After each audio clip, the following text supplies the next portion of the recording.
Good morning student. आज हम discuss करेंगे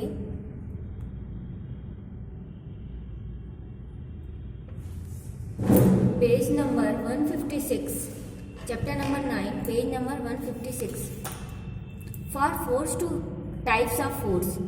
हमारे देखिए फोर्स के कितने सारे टाइप है। For force to be effective two object must interact each other physically और otherwise based on the force में बी कैटेगराइज्ड एट कॉन्टैक्ट और नॉन कॉन्टैक्ट। अब हम कॉन्टैक्ट में हैं दो ऑब्जेक्ट या कॉन्टैक्ट में नहीं है दो ऑब्जेक्ट, इनके बेसिस पे हम फोर्स को दो कैटेगरी में डिवाइड कर सकते हैं। फर्स्ट कैटेगरी है contact force and second category है non contact force. Contact force those force in which the two interacting object are in physically contact which either और called contact forces. Those force in which two interacting object, दो interacting आपस में interact object are in physically contact, दोनों physical contact में। अगर दोनों एक दूसरे के physical contact में है तो force क्या होगा? contact force होगा। मतलब एक दूसरे को interact में है, दोनों एक दूसरे से contact में है तब उसको कहेंगे interact कर रहे हैं एक दूसरे से दो ऑब्जेक्ट, तो हम उसको बोलेंगे contact force. The contact force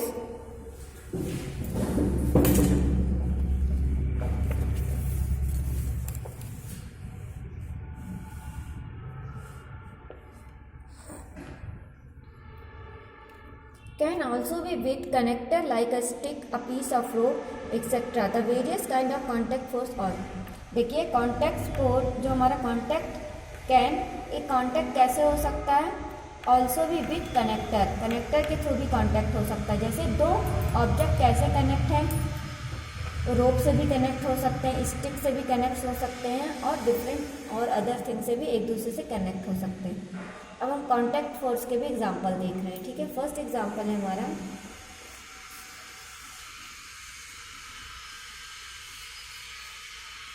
muscular force. The force exerted by the muscles of our body is termed as muscular force.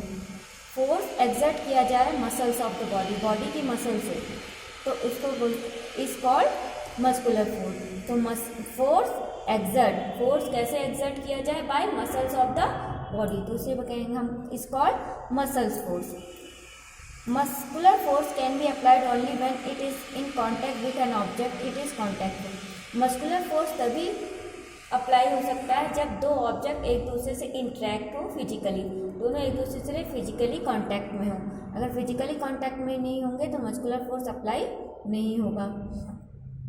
When you lift your school bag you apply muscular force. Construction worker use muscular force when they carry brick और cement. Bullock pull cart and the plough field use muscular force. देखिए muscular force के example क्या है हमारे, देखिए जब हम अपना बैग लिफ्ट करते हैं, स्कूल बैग को लिफ्ट करके अपने शोल्डर पे रखते हैं तो एक हमारा क्या होता है? मस्कुलर फोर्स अप्लाई होता है। मस्कुलर फोर्स अप्लाई करके बैग को लिफ्ट करते हैं। कंस्ट्रक्शन वर्कर जो होता है वो अपना मस्कुलर फोर्स अप्लाई करके ब्रिक्स एंड सीमेंट को कैरी करता है। बुलक पुल, ये देखिए ये बुलक पुल कार्ट है, इसमें भी ये हमारे बुल्स क्या करते हैं? अपने मसल्स मस्कुलर फोर्स से इसको मूव करते हैं।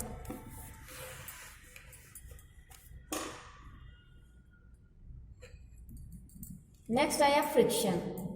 The force that oppose the motion of an object is called friction. Friction ऐसा फोर्स है, फ्रिक्शन हमारे फोर्स के अपोजिट लगता है, उसको अपोज करता है। तो friction is a force that oppose the motion of an object. Friction हमारे ऑब्जेक्ट के मोशन को अपोज करेगा, मतलब अगर ऑब्जेक्ट हमारा मूव कर रहा है तो उसको अपोज करेगा, उसको रोकेगा। ठीक, तो force that oppose the motion of object, जो ऑब्जेक्ट के मोशन को अपोज करे, उसको रोके, तो इज कॉल्ड फ्रिक्शन। तो friction oppose the motion of an object, और ये क्या एक टाइप का फोर्स ही है। इट स्लो थिंग्स डाउन और prevent them from moving by acting in a direction opposite to the motion of the moving object.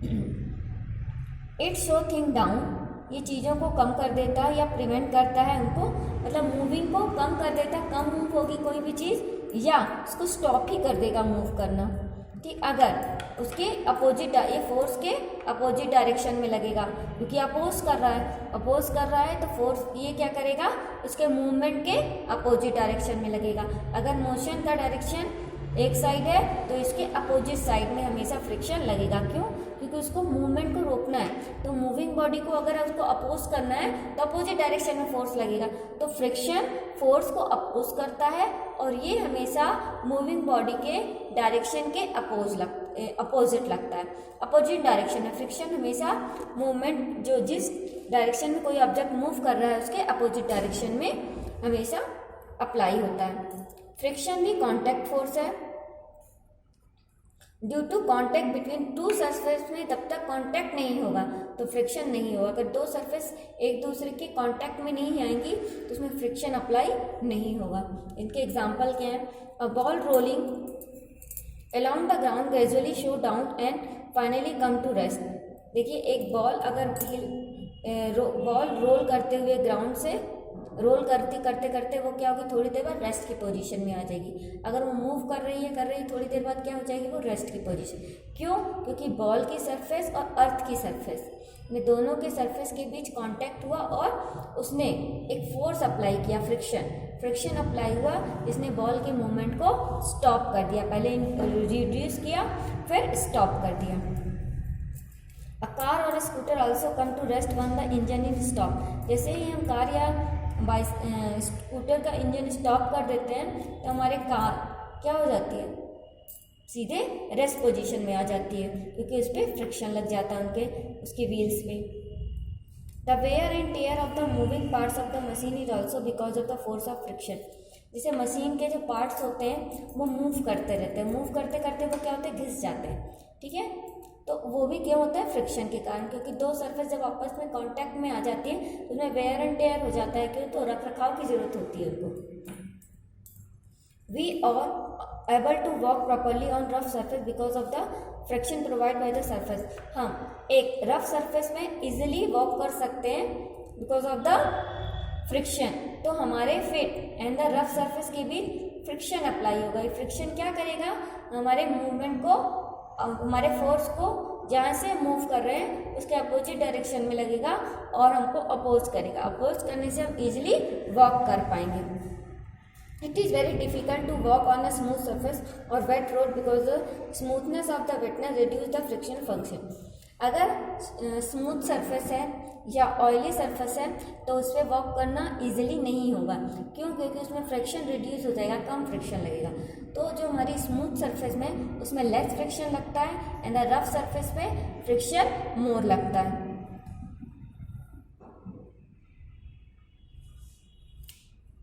Mechanical force, the force produce by a machine is called mechanical force. अगर force किसी machine से apply किया जाए is called mechanical force. It work only with the help of energy supplied by external source like electricity, petrol, diesel. ये तभी work करता है जब उसको एनर्जी प्रोवाइड की जाती है। अब ये एनर्जी का सोर्स क्या हो सकता है, इलेक्ट्रिसिटी भी हो सकती है, पेट्रोल भी हो सकता है और डीजल भी। इसके लिए हमको एनर्जी चाहिए, वी वांट एनर्जी। एनर्जी का सोर्स क्या होता है, इलेक्ट्रिसिटी, पेट्रोल या diesel. The engine of a vehicle run with the help of the fuel and the make the car move. अब देखिए हमारा जो कार का इंजन कैसे मूव करता है, बाय मैकेनिकल फोर्स, क्योंकि हम इसमें बैटरी लगाते हैं और फ्यूल लगाते हैं। हेल्प ऑफ द फ्यूल से चलता है। ठीक है, अगर फ्यूल नहीं होगा, हमारा सोर्स नहीं होगा एनर्जी का, तो हमारी कार मूव नहीं करेगी। तो कार का मूव करना हमारा क्या है, मैकेनिकल फोर्स, क्योंकि कार हमारी क्या है, फ्यूल हमारा क्या है, एक सोर्स है, और कार हमारी क्या है, एक मशीन है। तो हमारे ये कॉन्टैक्ट फोर्स हो गए। अब हम पढ़ेंगे non contact force. Non contact force का फर्स्ट एग्जांपल है, अभी हम मैग्नेटिक फोर्स। इसके पहले हम नॉन कॉन्टैक्ट फोर्स के बारे में पढ़ लेते हैं।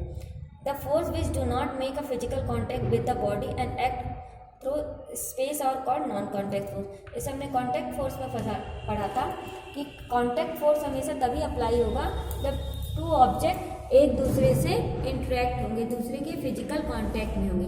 पर नॉन कांटेक्ट फोर्स में इसमें ऑब्जेक्ट एक दूसरे से फिजिकल कांटेक्ट में नहीं रहते, which make a physical contact with body and act through space are called, जिसमें फिजिकल कांटेक्ट नहीं होता, which do not make a physical contact, यहाँ पर फिजिकल कांटेक्ट में नहीं हो रहा है। दोनों के बीच में जो स्पेस है, एक ऑब्जेक्ट और दूसरे ऑब्जेक्ट के बीच में जो स्पेस है, वहाँ पर ये फोर्स अप्लाई होता है और ये अपना काम करता है। तो फर्स्ट हमारा है मैग्नेटिक फोर्स।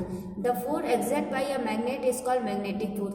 अगर फोर्स एक्सर्ट हो रहा है मैग्नेट से, exerted by a magnet, magnet से एक्सर्टेड हो रहा है, तो this is called magnetic force.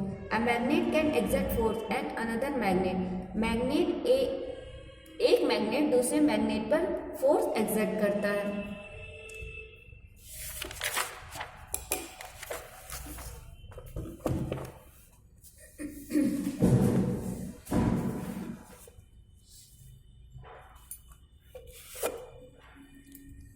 Metal like iron, nickel, steel and the cobalt without being a contact with them, hence it is an example of non-contact. And on other, जैसे iron, निकल, steel, cobalt, ये एक दूसरे से contact में आए बिना भी फोर्स एक्सर्ट कर सकते हैं, तो ये नॉन कांटेक्ट फोर्स के एग्जांपल है। As you have studied earlier, the like poles of the magnet repel each other and the unlike pole attract each other. The attraction repulsion can be compared as a form of pull and the push. देखिए हमने ये पहले पढ़ा था 6th class में भी कि same poles of the magnet attract कर रिपल करते हैं and the opposite pole of the magnet attract करते हैं। अगर सेम पोल है मैग्नेट के तो एक दूसरे को रिपल करेंगे और अगर अपोजिट पोल है तो एक दूसरे को अट्रैक्ट करेंगे। तो ये सेम टू सेम वही फॉर्म है pull and the push.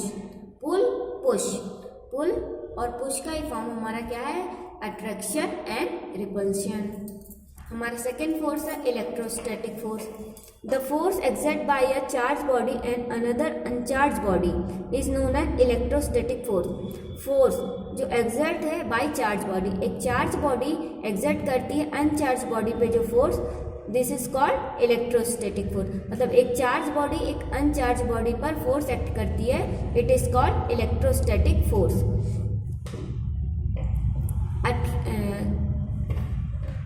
Charge can attract और repel each other like magnet. Charge भी मैग्नेट के ही जैसे अट्रैक्ट भी कर सकते हैं और रिपेल भी कर सकते हैं। When we rub a comb और scale on a dry hair, it get charged.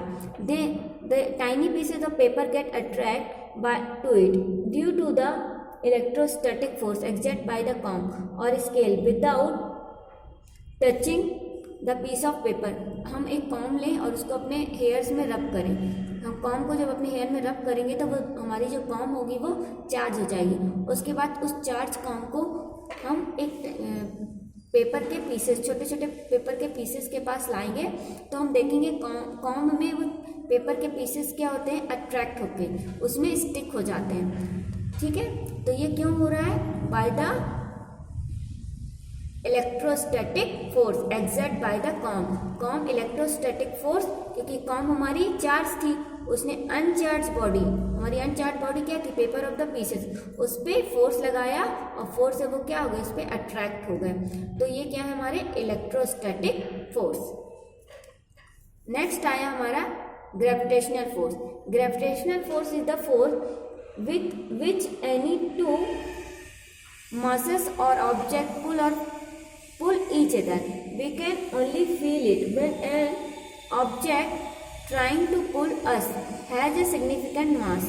For example, we feel the gravitational force of the earth because of the very big,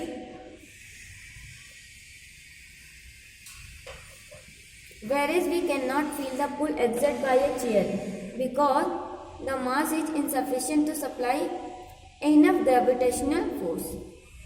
चलिए ग्रेविटेशनल फोर्स को next chapter lesson में पढ़ेंगे।